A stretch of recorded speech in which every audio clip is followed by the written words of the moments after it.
Radio मेवा।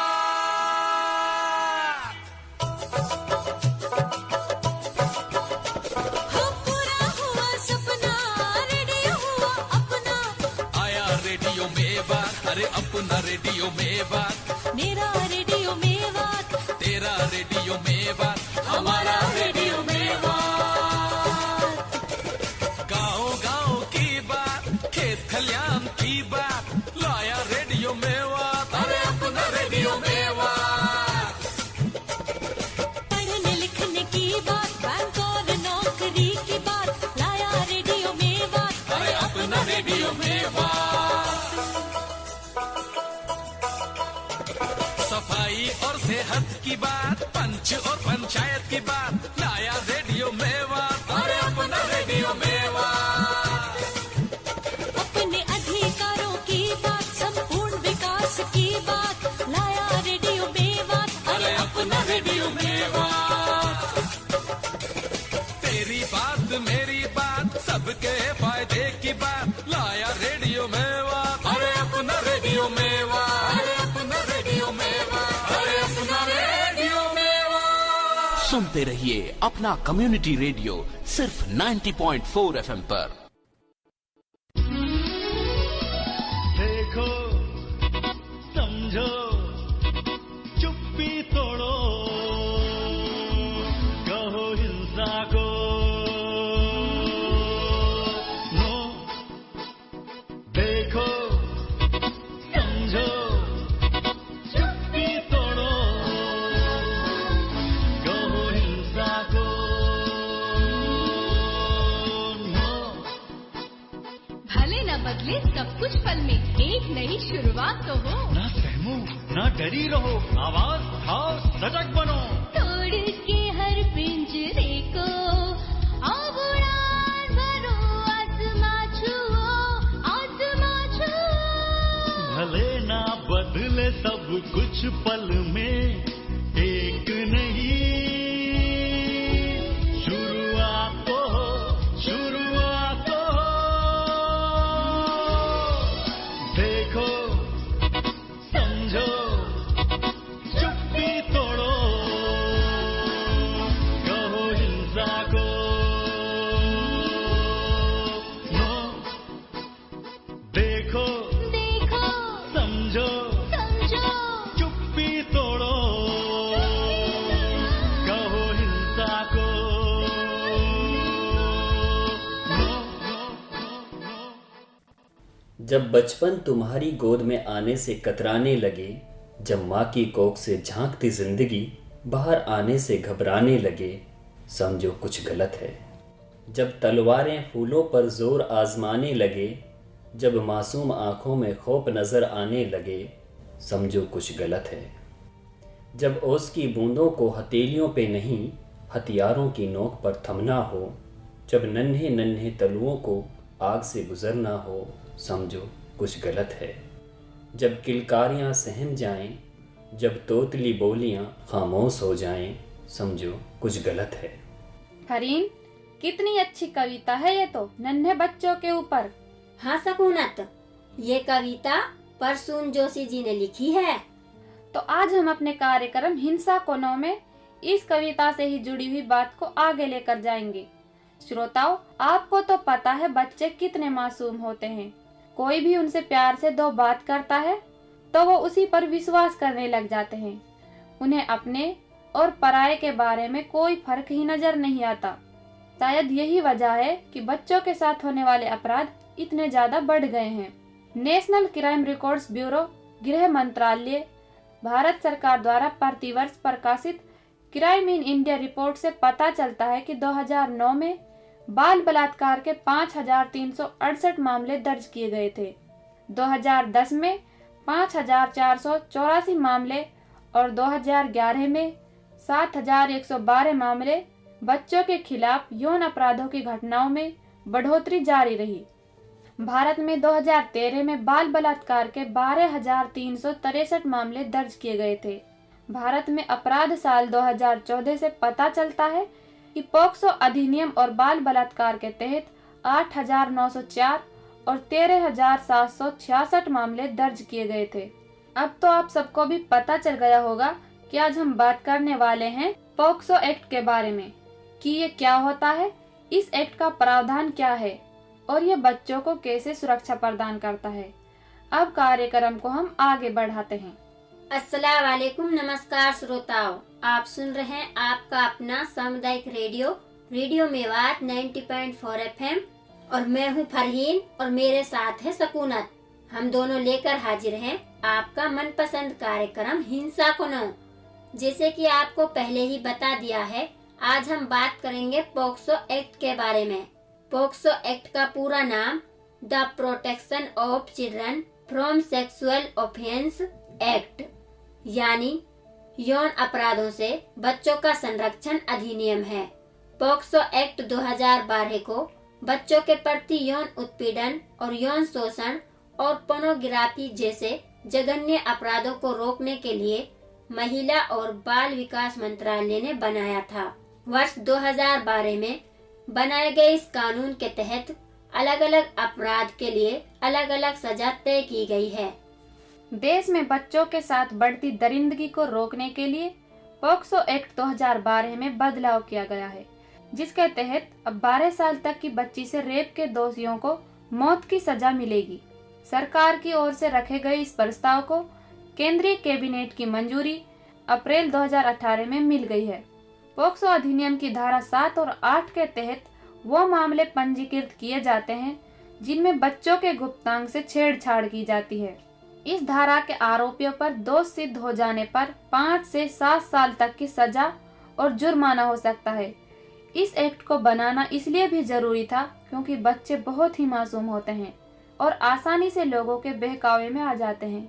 कई बार तो बच्चे डर के कारण उनके साथ हुए शोषण को माता पिता को बताते भी नहीं हैं। भारतीय दंड संहिता 18 से 60 के अनुसार सहमति से सेक्स करने की उम्र को 16 वर्ष से बढ़ाकर 18 वर्ष कर दिया है।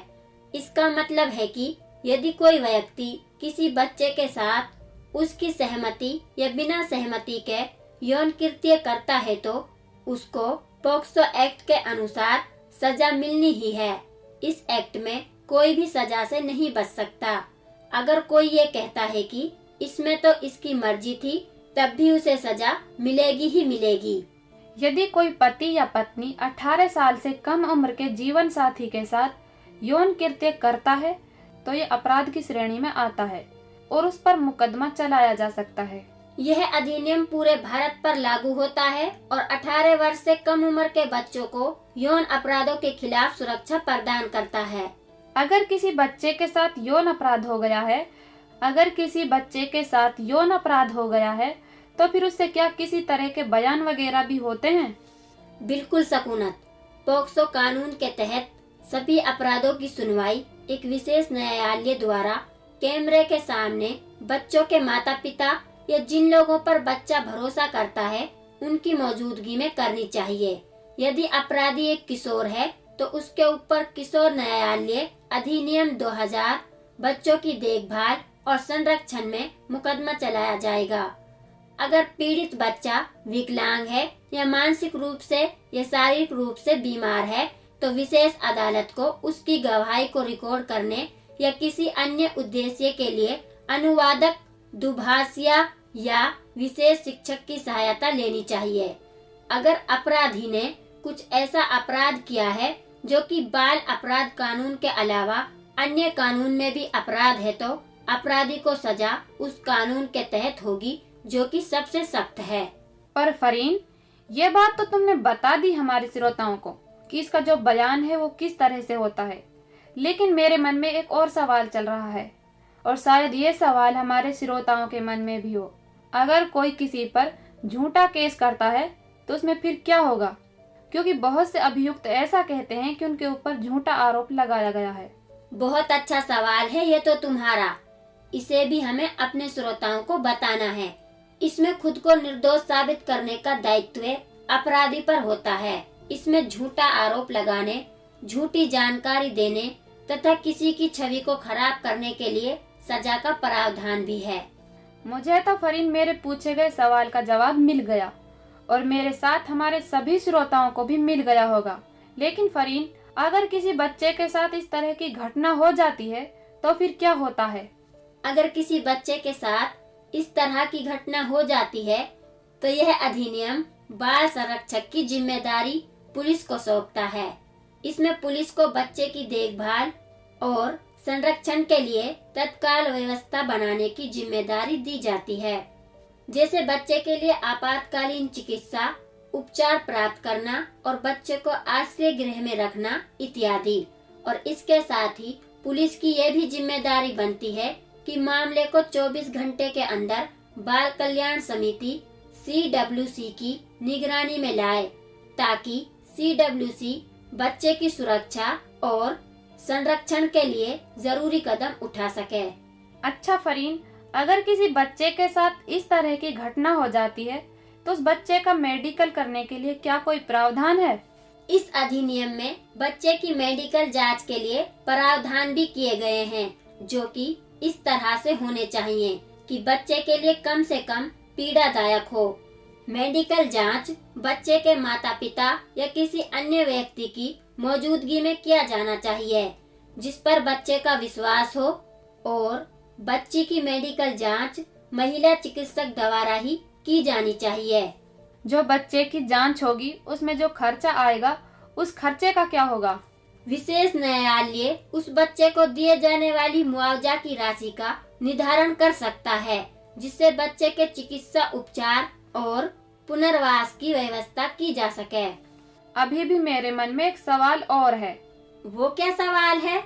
वो है, अगर ऐसा मामला हुआ तो आरोपी को सजा कितने दिनों के अंदर दी जाती है? अधिनियम में ये कहा गया है कि बच्चे के यौन शोषण का मामला घटना घटने की तारीख से 1 वर्ष के भीतर निपटाया जाना चाहिए।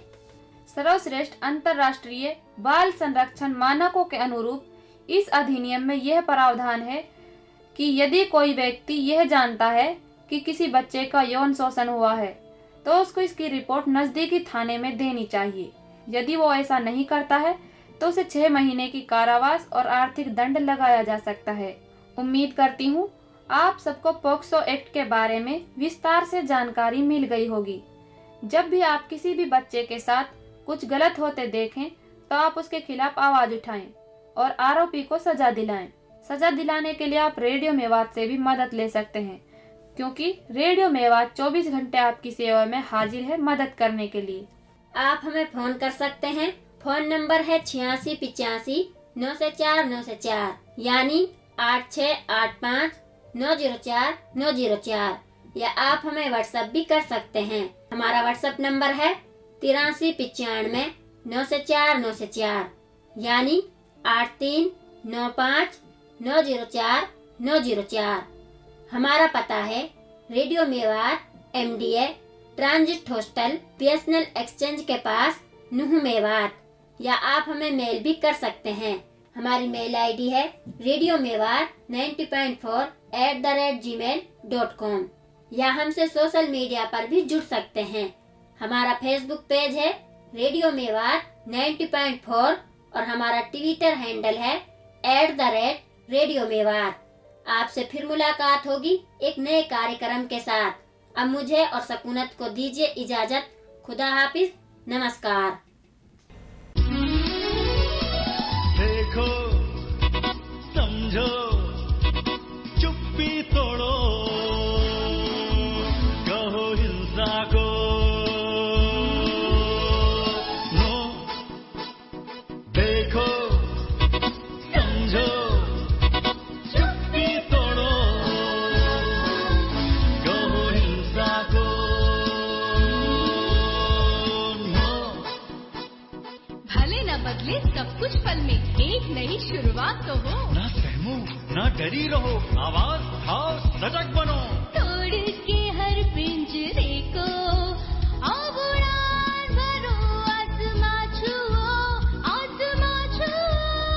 भले ना बदले सब कुछ पल में, एक नहीं शुरुआत तो हो, शुरुआत तो हो। देखो समझो चुप्पी तोड़ो, कहो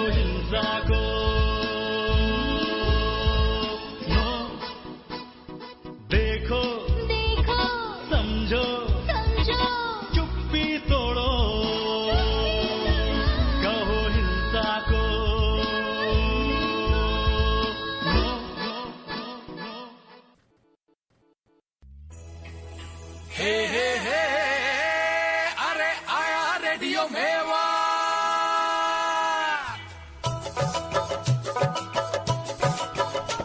हो पूरा हुआ सपना, रेडियो हुआ अपना। आया रेडियो मेवात, अरे अपना रेडियो मेवात।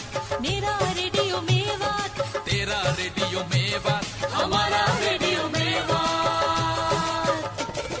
गाँव-गाँव की बात, खेत खलियान की बात, लाया रेडियो मेवात, अरे अपना रेडियो मेवात। पढ़ने लिखने की बात, बैंक और नौकरी की बात, लाया रेडियो मेवात, अरे अपना रेडियो मेवात। सफाई और सेहत की बात, पंच और पंचायत की बात, लाया रेडियो मेवात, अरे अपना रेडियो मेवात। अपने अधिकारों की बात, संपूर्ण विकास की बात, लाया रेडियो मेवात, अरे अपना रेडियो मेवात। तेरी बात मेरी बात सबके